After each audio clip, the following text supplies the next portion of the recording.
Good evening students. Geography की नई class के अंदर आपका स्वागत है। और आज हम वीडियो का पार्ट 2 लेके आए हैं। हमारा चैप्टर का नाम था डेवलपमेंट एंड रिसोर्सेज। ठीक है, इसके अंदर हमने पहला पॉइंट पढ़ा था जो था संसाधन, दूसरा हो गया संसाधन का वर्गीकरण, तीसरा हो गया संसाधन नियोजन। ठीक है, अब जो पॉइंट पढ़ने वाले हैं वो है भूमि का संसाधन, पॉइंट नंबर 4।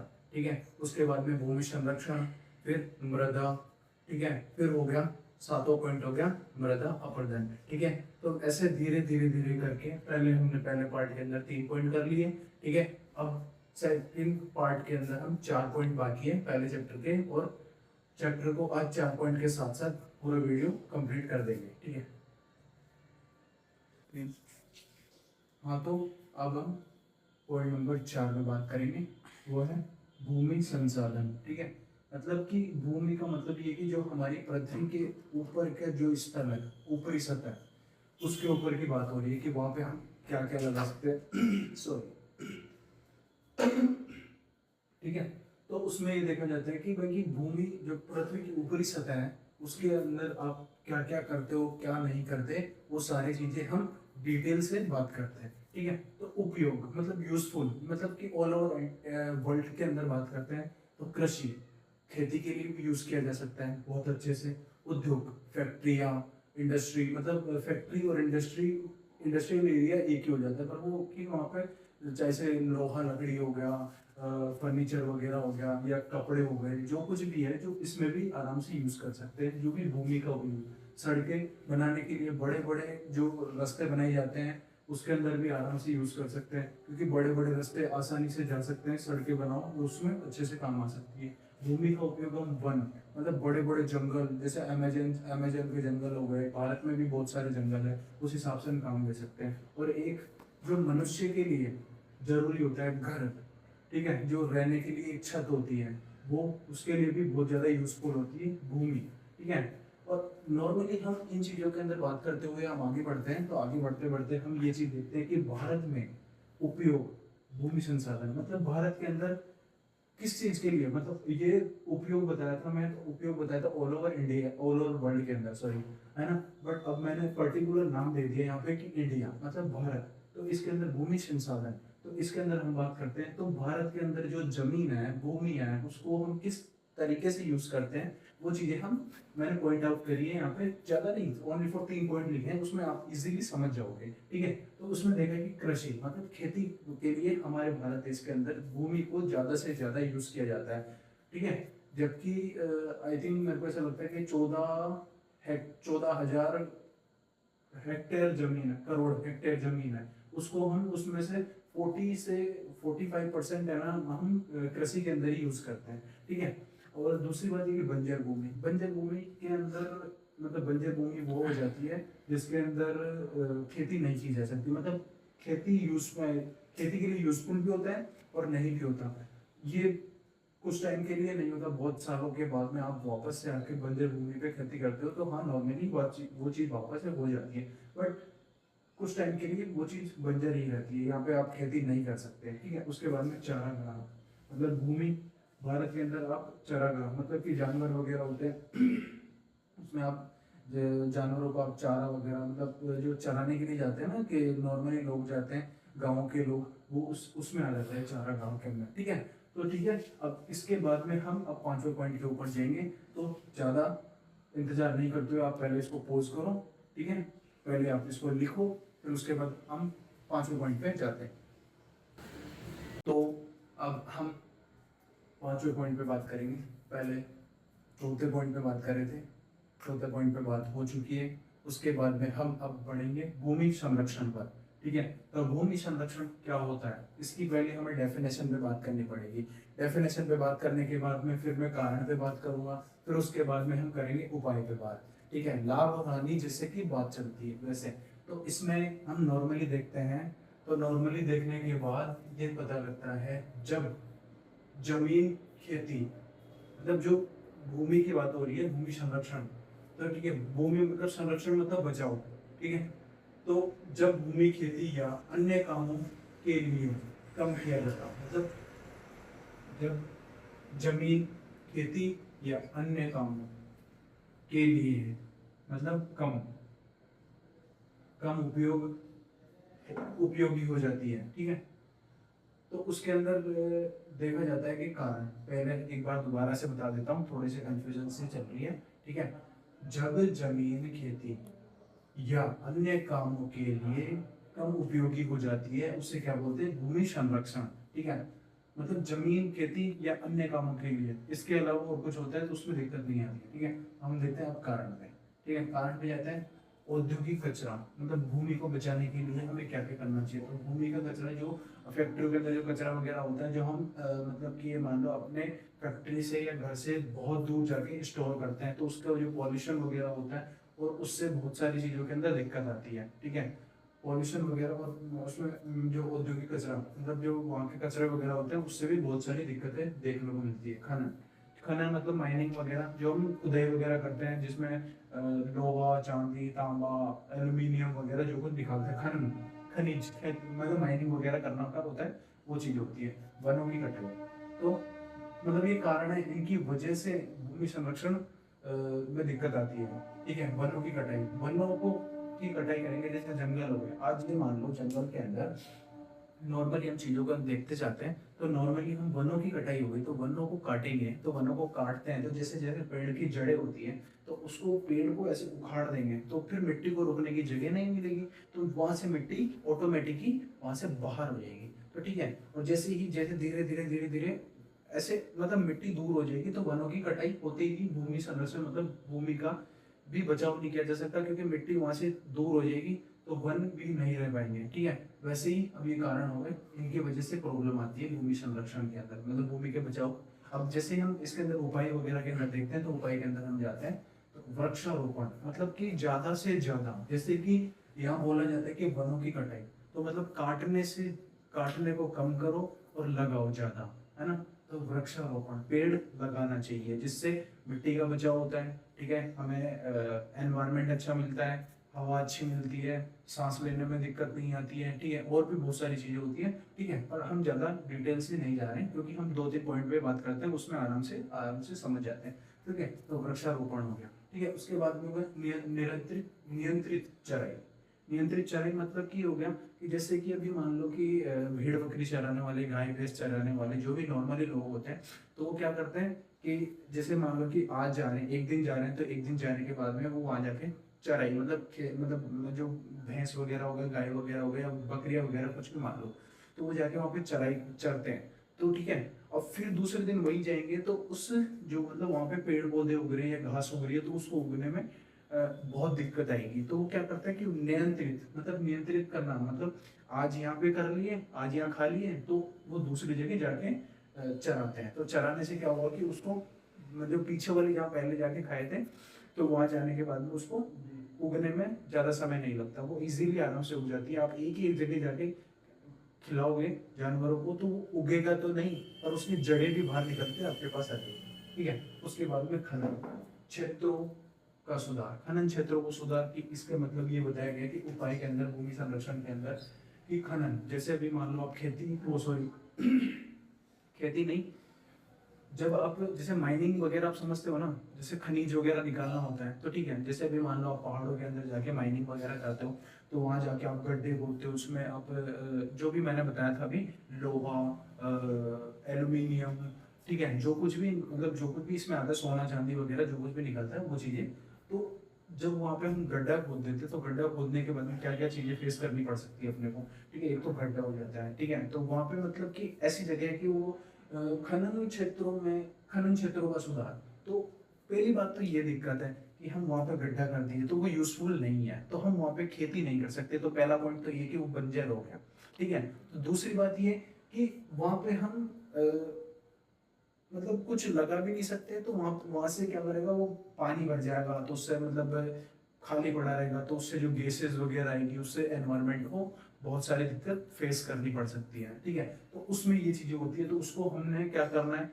कि खनन क्षेत्रों का सुधार, तो मतलब वहाँ जो हो जाता है, तो उसको भरो, तो उसको भर देंगे, तो उसको भरने के बाद में उससे अपने भूमि संरक्षण के अंदर दिक्कत नहीं आएगी, मतलब अन्य गैसें होते हैं, जो कुछ भी होता है उससे परेशानी नहीं होगी, ठीक है। उसके बाद में जैविक खेती, ठीक है।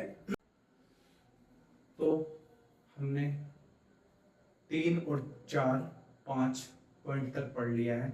अब जाएंगे छठे पॉइंट के ऊपर, ठीक है।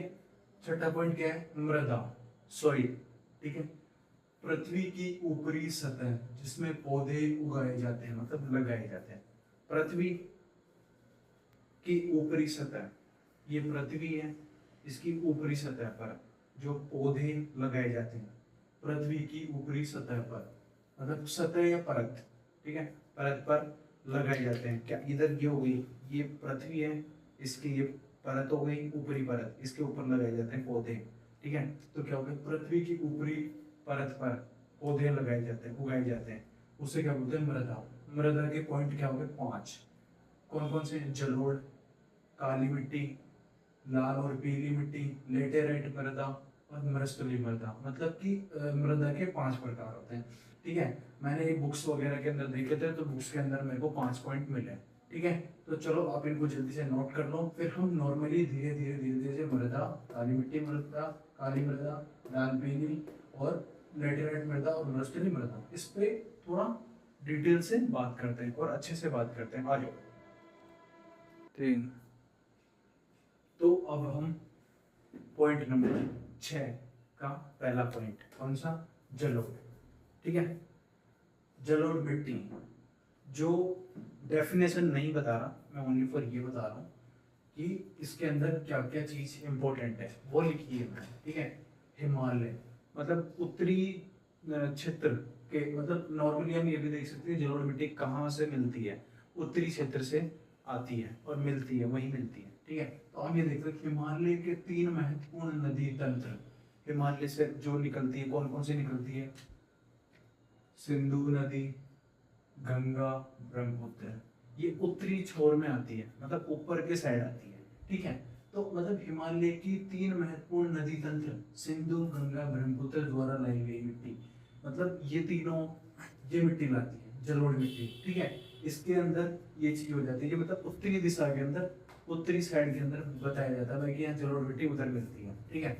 पूर्वी तटीय मैदान, ठीक है, ये तो हो गया नॉर्मली। फिर अब देखते हैं पूर्वी तटीय, तो हम ये नॉर्मली ये भी देख सकते हैं कि भाई पूर्वी तटीय, मैंने आपको बताया था जब मैप बनवा रहा था, या मैंने जो भी चीज़ें उसमें कैपिटल वगैरह बताई थी, दिशा वगैरह बताई थी, तो मैंने बताया था कि दिशा के अंदर ईस्ट वेस्ट नॉर्थ साउथ, तो नॉर्थ ऊपर, साउथ नीचे हो गया, ठीक है। इधर हो गया पूर्व, मतलब दाएं साइड हो गया पूर्व, उल्टी साइड हो गया पश्चिम, तो ठीक है। तो पूर्वी साइड हो गया मतलब सीधे हाथ की साइड, तो इधर की साइड आप भारत का मैप, एक बार आप ये सोच लो कि बोर्ड के ऊपर भारत का मैप लगा हुआ है, तो उसके अंदर हम देखो भाई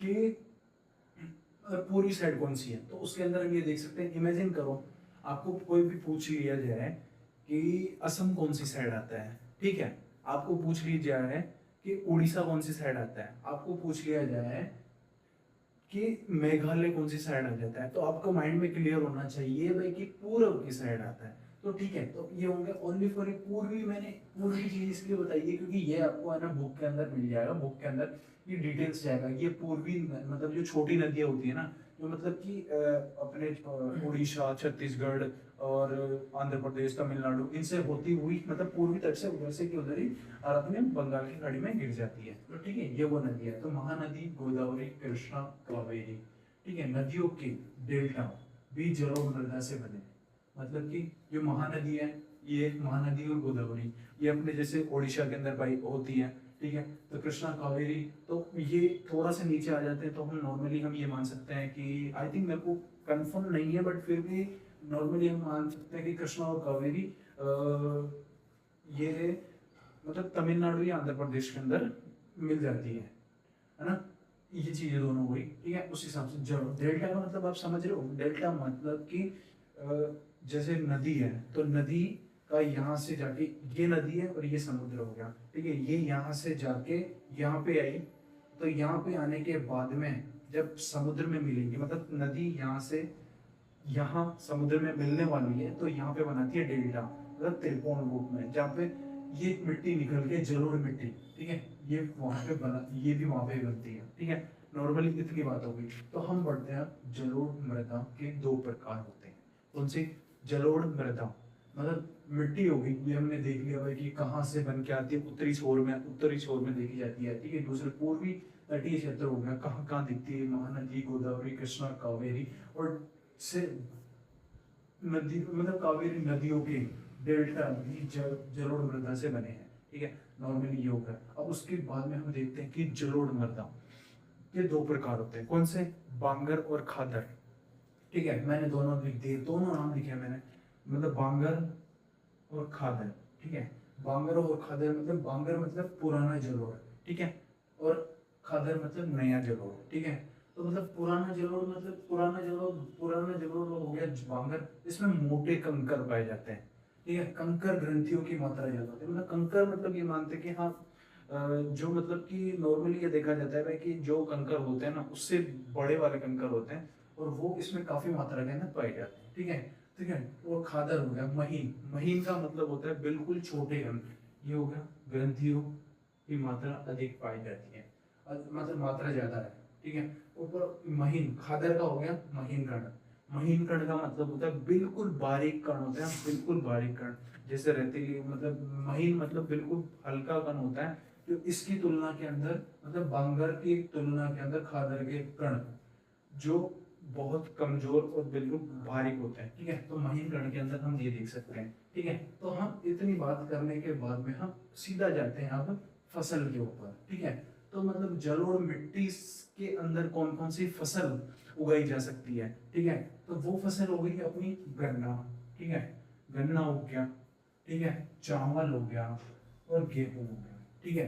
ये नॉर्मली फसल है जो इसके अंदर उगाई जाती है, ठीक है। ये आराम से गन्ना, चावल और गेहूं, ठीक है, ये चीजें होती है और जो इसके अंदर उगाई जाती है। अब देख लो मैंने आराम से बता दिया है इसके अंदर, मतलब कि उत्तरी दिशा के अंदर कौन सी जगह से निकल के आती है, ठीक है। पूर्वी तट के अंदर जो कृष्णा महानदी, गोदावरी, कृष्णा, कावेरी नदियों के डेल्टा से भी जलोढ़ मृदा बनती है। तो नॉर्मली ये भी पता लग गया पूर्वी तट के मैदान में, ठीक है। उससे ये भी पता लग गया जलोढ़ मृदा के दो प्रकार होते हैं, कौन कौन से, बांगर और खादर, ठीक है। उसके बाद में ये भी पता लग गया भाई कि उसमें बांगर में मोटे थोड़े कंकर होते हैं, और ठीक है, और खादर में थोड़े महीन कण होते हैं, ठीक है। उसमें ये भी पता लग गया कि फसल कौन कौन सी चलती है, गन्ने, चावल और गेहूं, ठीक है। तो अब इसको नोट करो फटाफट, मैं नेक्स्ट पॉइंट पे जाने वाला हूँ जो है पॉइंट नंबर 2, उसका हो गया काली मृदा, ठीक है। जल्दी से आप लिखो फटाफट से, है। पॉइंट नंबर 2, पहला है कारण जलोढ़, दूसरा क्या है, काली मिट्टी। तो काली मिट्टी को डेफिनेशन के साथ बात करते हैं, ठीक है, और उसके अंदर बताते हैं कौन सा क्षेत्र है, फसल कौन सी लगाई जाती है, कौन सी फसल के साथ काम किया जाता है, ठीक है। तो काली मिट्टी मतलब चिकनी मिट्टी, है ना, ठीक है। तो इस मृदा का रंग क्या होता है, काला। पहली बात तो आपको नॉर्मली याद रखना, मतलब काली मिट्टी मतलब काला रंग, ठीक है। तो इस मृदा का रंग काला होता है, ठीक है। और इस मृदा को किस नाम से जाना जाता है, रेगुर, ठीक है, रेगुर मृदा के नाम से जाना जाता है, ठीक है। रेगुर मृदा भी कहा जाता है, मतलब इस मृदा का रंग काला होता है, और इस मृदा, इसे रेगुर मृदा भी कहा जाता है, ठीक है।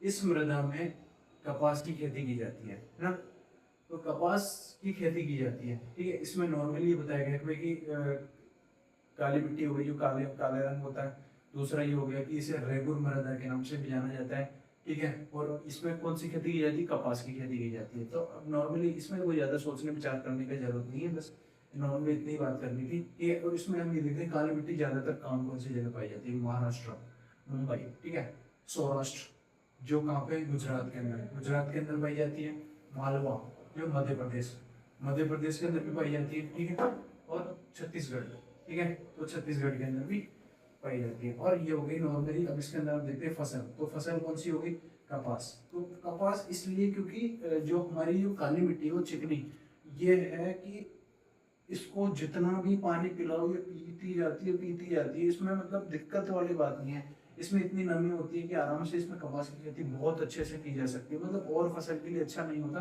बस ये कपास की खेती के लिए बहुत ज्यादा लाभदायक होती है, ठीक है। तो इसको भी जल्दी से नोट करो और फिर हम बढ़ते हैं पॉइंट नंबर 3 के ऊपर, ठीक है।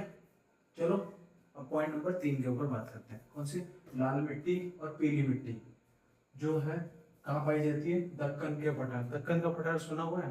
दक्कन का पठार आप नॉर्मली डिटेल से आप जाओगे तो नीचे वाले पोर्शन के अंदर देखते हैं दक्षिणी एरिया के अंदर, मतलब दक्षिणी पूर्वी। अब देखो इसके अंदर फिर से दक्षिण पूर्वी बोल दिया ना, तो आपको ये सोचना है कि दक्षिण पूर्वी कौन सा एरिया होता है, मतलब नीचे का दक्षिण और इधर, मतलब कि ये पॉइंट और ये पॉइंट, ठीक है। तो ये कौन सा होगा?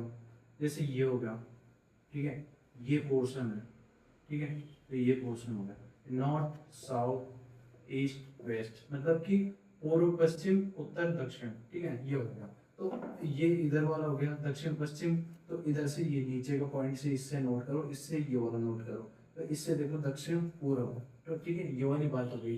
तो इसमें ये देखते हैं, तो ये भारत का नक्शा है, तो भारत के नक्शे में नीचे वो देखते हैं ना, तो इस वाली जगह पे ये दक्कन का पठार होता है, मतलब जिसमें गुजरात, महाराष्ट्र,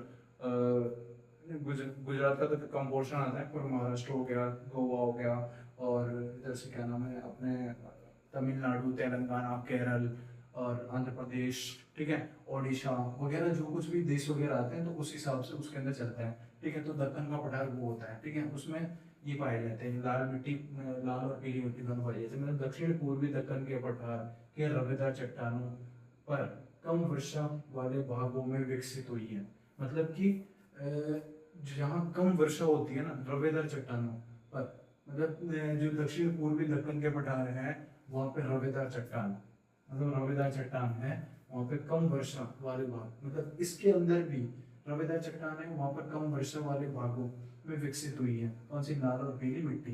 कौन सी जगह आती है? ओडिशा और छत्तीसगढ़। मैं आपको बोल रहा था ना कि दक्षिण पश्चिम, सॉरी दक्षिण और पूर्व, तो उसके अंदर देख लो ओडिशा और छत्तीसगढ़, तो लाल मिट्टी कहाँ पाई जाती है? लाल और पीली मिट्टी ओडिशा और छत्तीसगढ़ के अंदर पाई जाती है। तो ठीक है, अब यहाँ पे कौन सी फसल का काम होता है? मतलब फसल उगाई जाती है ज्यादा से ज्यादा मूंगफली और बाजरा, ठीक है। तो मूंगफली और बाजरा उगाए जाते हैं। तो अब देखो, मैंने नॉर्मली बता दिया था कि दक्षिण पूर्वी, दक्षिण पूर्वी, दक्षिण पूर्वी, ठीक है, दक्कन के पठार, मतलब ये वाला, इस वाले एरिया के अंदर जो साउथ के अंदर जो एरिया आता है ना, मतलब वो छोटा सा ऐसा करके जो एरिया आता है ना, वो नीचे के अंदर जितना भी आता है वो सब दक्कन के पठार के अंदर आता है। 95% दक्कन के पठार के अंदर आता है वो चीजें, ठीक है।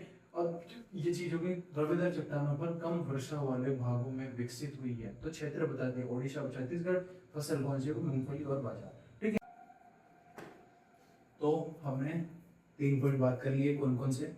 जलोढ़, काली, लाल पीली मिट्टी, ठीक है। अब उसके बाद में हम लेटेराइट मृदा पे बात करेंगे। लेटेराइट मृदा, लेटेराइट मृदा शब्द, लेटेराइट मृदा शब्द ग्रीक भाषा का शब्द लेटर से लिया हुआ है, मतलब लेटेराइट शब्द ग्रीक भाषा का शब्द लेटर, ये लिख दिया लेटर, लेटर शब्द से लिया गया, मतलब ग्रीक भाषा का शब्द है लेटेराइट, ठीक है, जो लेटर से लिया गया है, ठीक है, जिसका अर्थ क्या है? ईट, जिसका अर्थ क्या है? ईट, मतलब ग्रीक भाषा से लिया गया लेटराइट, मतलब लेटराइट मृदा का जो शब्द है लेटराइट शब्द लिया गया है वो किससे लिया गया?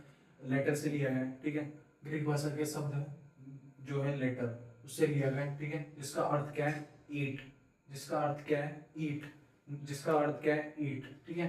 नॉर्मली बस इतना देख सकते हैं, फिर उसके बाद में हम क्षेत्र के ऊपर बात करते हैं। तो लेटराइट मृदा कहाँ कहाँ पे पाई जाती है? वो होती है कर्नाटक, केरल, तमिलनाडु। ये कौन से एरिया के अंदर आते हैं? अब आपको जब मैंने मैप पढ़ाया था तो आपको ये ध्यान में रखना चाहिए, कर्नाटक, केरल और तमिलनाडु कौन से एरिया के अंदर आते हैं। तो ठीक है, मैं कर्नाटक, केरल और तमिलनाडु को हम नॉर्मली सोच सकते हैं कि यार कहाँ पे आते हैं, कहाँ पे आते हैं, तो साउथ के अंदर आते हैं, ठीक है। मतलब सोचना पड़ेगा, थोड़ा सा दिमाग पे जोर लगाओ, अब सारा काम शुरू हो जाएगा, ठीक है। कर्नाटक, केरल, तमिलनाडु, यहाँ पे क्या फसल कौन सी होती है? मैंने फसल को है ना नीचे ना लिख के इसके साथ साथ एज इट इज बगल के बगल में लिख दिया। कर्नाटक, केरल, तमिलनाडु के अंदर चाय और कॉफी की फसल की जाती है लेटराइट मृदा के अंदर, ठीक है।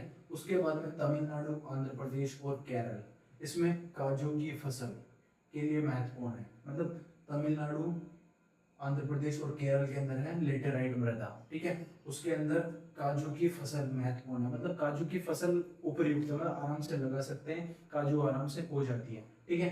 तो इसको भी जल्दी से लिख लो, फिर उसके बाद में बढ़ते हैं आगे 5वें पॉइंट पर। तो अब हम पॉइंट नंबर 5 के ऊपर बात करेंगे। पहला पॉइंट कौन सा था? दिमागी में याद करो, जलोढ़। दूसरा कौन सा था, काली मिट्टी। तीसरा क्या था, लाल और पीली मिट्टी। चौथा क्या था जी, बताओ आप मेरे को। पांचवा मैं बता देता हूँ, मरुस्थलीय मिट्टी। बताओ चौथा बता दो जल्दी से, ठीक है। उसके बाद में हम बताते हैं, कमेंट बॉक्स में बता दो आप जल्दी से, है ना। पर देखो, मरुस्थलीय मृदा चलते हैं, यह है लाल, मतलब यह रंग जो लाल और भूरी होता है, मतलब मरुस्थलीय की जो मिट्टी होती है वो तो लाल और भूरी होती है, ठीक है।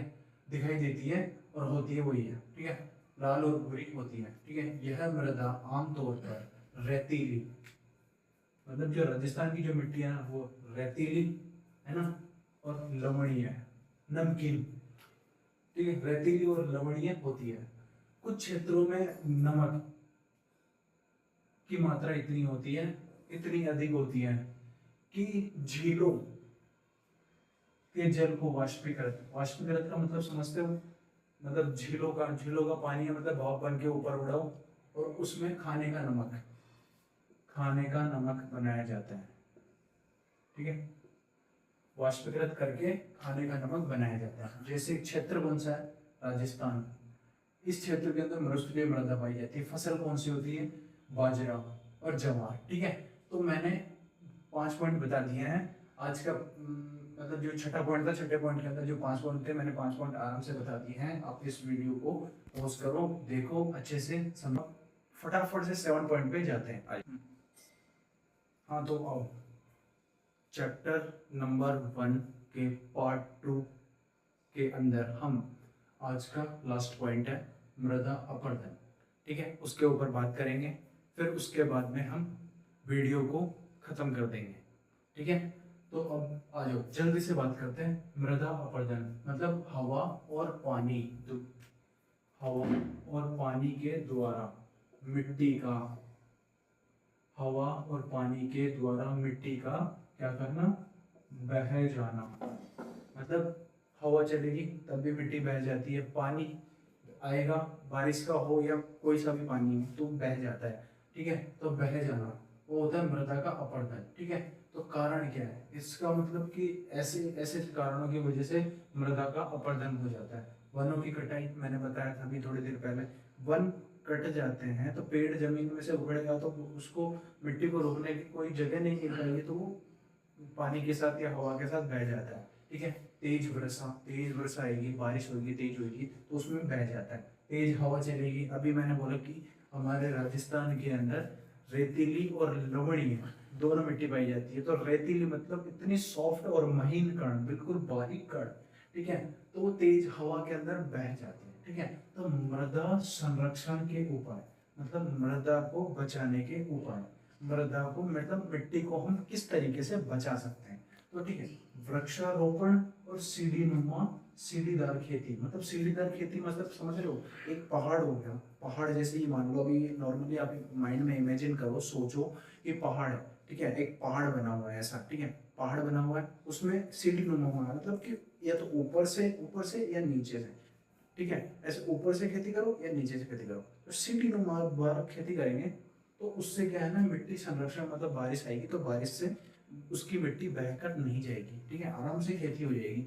तो ठीक है, उसमें सीढ़ीदार खेती भी कर सकते हैं, वृक्षारोपण भी कर सकते हैं, पेड़ लगाएंगे तो मिट्टी का बचाव किया जा सकता है, ठीक है। तो आज हमने 4 पॉइंट के ऊपर बात कर ली है, ठीक है। तो जिस भी बच्चे को आज की वीडियो अच्छी लगी हो वो लाइक करो, कमेंट सेक्शन में बताओ जल्दी से कि कैसी वीडियो लग रही है, क्योंकि आप जब तक बताओगे नहीं मेरे को पता कैसे लगेगा, क्योंकि मैं ये चाह रहा हूँ कि वीडियो हमें अच्छी लगनी चाहिए, सामने वाले बच्चे को अच्छी लगनी चाहिए, क्योंकि जो कुछ अब मैं देखो इतनी मेहनत कर रहा हूँ आप लोगों के लिए, है ना, मेरे को कम से कम बहुत टाइम लग जाता है, फिर भी मैं आप लोगों के लिए, चलो नहीं भाई साहब पार्ट 2 लाना है तो लाना है, तो मैंने चलो आज आपके लिए पार्ट 2 ले आया हूँ। और अभी कुछ टाइम के बाद में आपको वीडियो चैनल पर मिल भी जाएगी। तो बस इतना सा बोलना चाहता हूँ कि वीडियो को लाइक करो जल्दी से, फटाफट से, बस मेरे को इतना ही बोलना है, ज़्यादा नहीं बोलूँगा बस। और थोड़ी सी तबीयत सी ऐसे ही हो रही है तो मैंने छोड़ो, ठीक है। तो चैनल को सब्सक्राइब एंड बेल आइकन फटाफट से दबा दो और आज की वीडियो को यही खत्म करते हैं। धन्यवाद।